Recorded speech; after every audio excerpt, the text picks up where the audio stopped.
Perkenalkan, nama saya Muhammad Ramliandra. Saya Nurafani Dita. Saya Yasan Saputra. Saya Ali Zainal Jidane. Saya Riam Setiawan. Saya Siti Lestari. Saya Oktaviana Dewi. Saya Joshua Kelompok Lebaran. Saya Asad Muhammad Bintang. Assalamualaikum warahmatullahi wabarakatuh.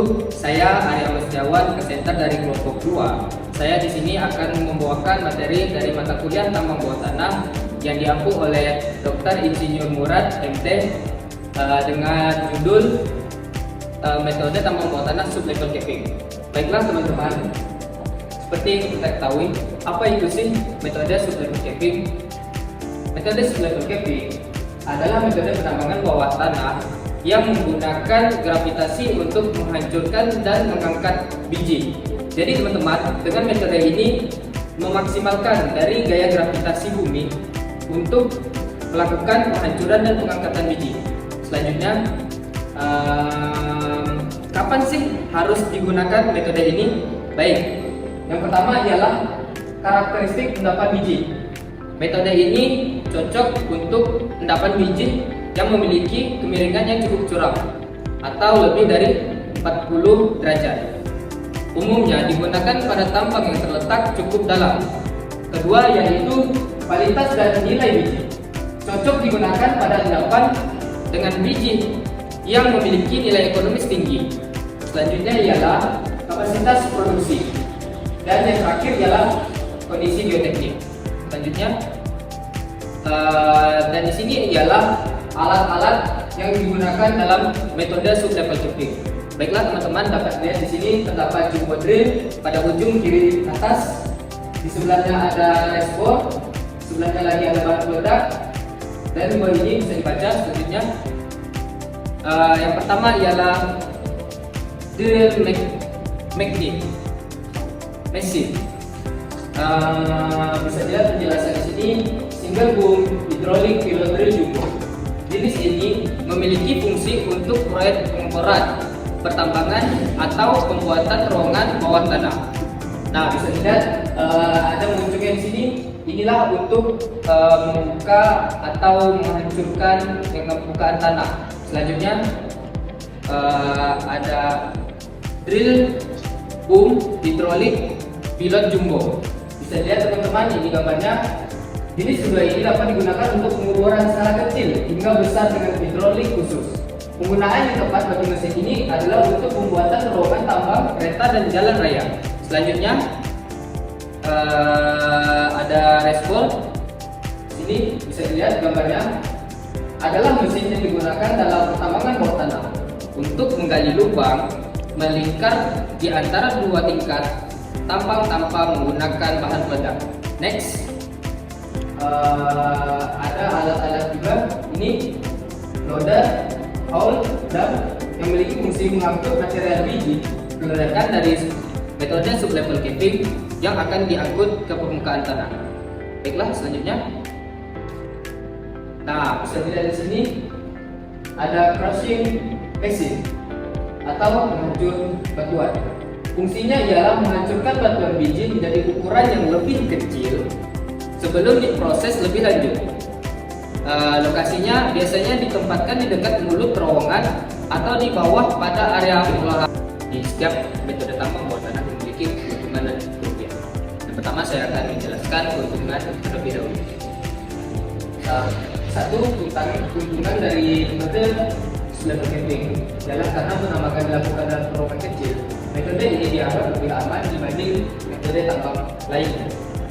Yang kedua, sublevel caving memungkinkan penggunaan mesin besar yang dapat meningkatkan efisien dan produktivitas. Yang ketiga, kemungkinan terjadinya kebakaran sangat kecil karena penggunaan penyangga kayu sedikit, kecuali pada endapan sulfit. Yang keempat, ventilasi lebih baik dibandingkan dengan top slicing. Yang kelima, sublevel caving lebih ekonomis dibandingkan metode tambang lainnya, terutama untuk batuan yang lemah. Dan yang terakhir, pekerjaan persiapan sebagian besar dilakukan pada badan biji, sehingga sekaligus dapat diproduksi. Selanjutnya, saya akan menjelaskan kerugian dari metode ini. Yang pertama, metode ini dapat menyebabkan kerusakan pada batuan sekitar biji yang dapat mempengaruhi stabilitas terowongan.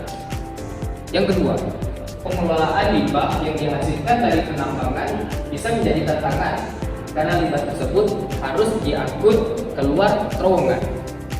Yang ketiga, perolehan tambang tidak terlalu tinggi atau tidak maksimal. Dan yang terakhir, merupakan cara penambangan yang kurang luas karena terlalu banyak syarat yang harus dipenuhi dan tidak mudah diubah ke metode lain. Di sini saya akan menjelaskan ringkutan kegiatan metode tambang bawah tanah sustainable camping. Bisa dilihat, sini merupakan satu kesatuan dari gambar metode urutan kegiatan sustainable camping. Nah, lihat yang pertama yaitu bullet drill. Ini yang di bawah ini berjarak 31 feet secara vertikal dan dihubungkan dengan rem dengan kemiringan 20%. Nah, selanjutnya drip produksi terhubung dengan dari bullet drill dibuat menembus badan biji dengan interval 25 feet. Nah, yang selanjutnya yang ketiga ialah dibuat slow press sepanjang 50 feet menembus biji di setiap ujung drip produksi.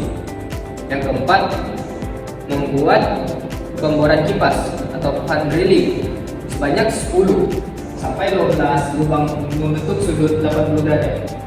Yang kelima, meletakkan 2 buah pemboran kipas dimulai dari slow press. Yang keenam, melakukan penarikan broken ore.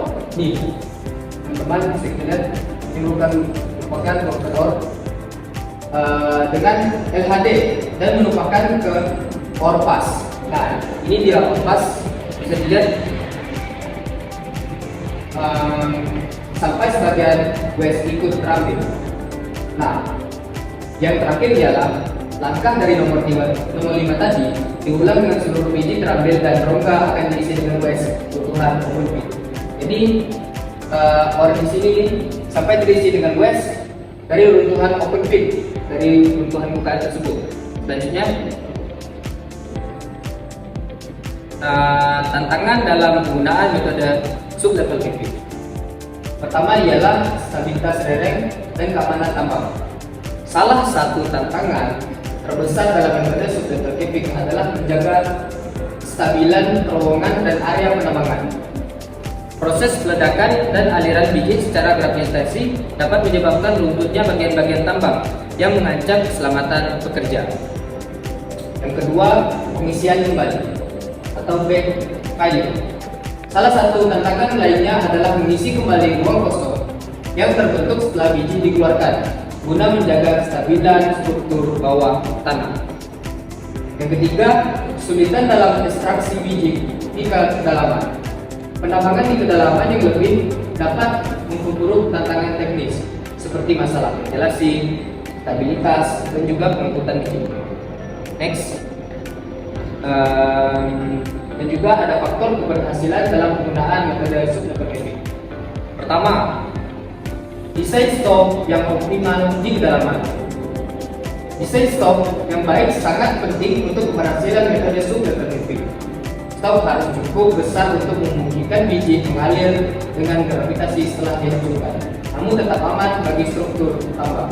Nah, jadi ukuran dari stop ini tidak terlalu besar dan tidak terlalu kecil.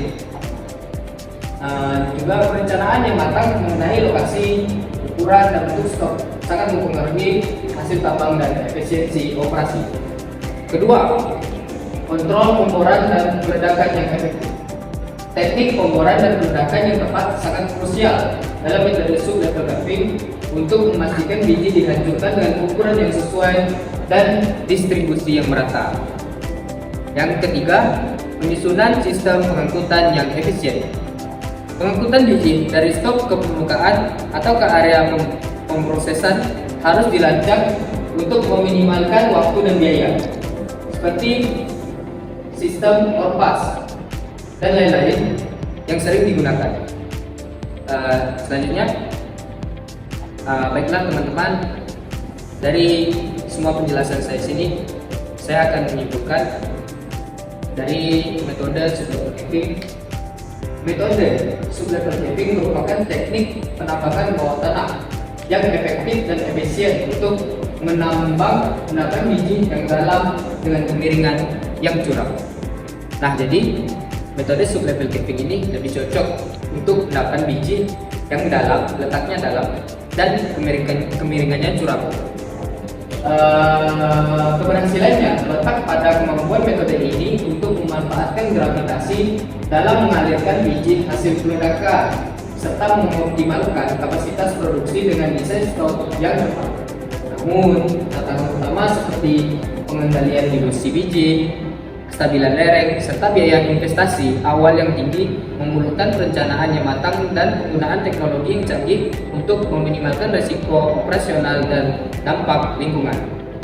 Untuk meningkatkan keberhasilan, metode sub-level capping disarankan agar perusahaan tambang mengimplementasikan sistem monitoring geoteknik yang terintegrasi guna memantau kondisi bawah tanah secara real time atau secara langsung.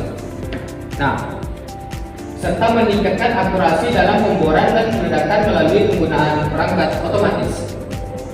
Selain dari itu, pengembangan strategi ventilasi yang efisien dan pengelolaan backfill yang tepat akan sangat membantu dalam menjaga stabilitas tambang serta meminimalkan dilusi, sehingga dapat meningkatkan efisiensi operasional dan keberlanjutan tambang jangka panjang.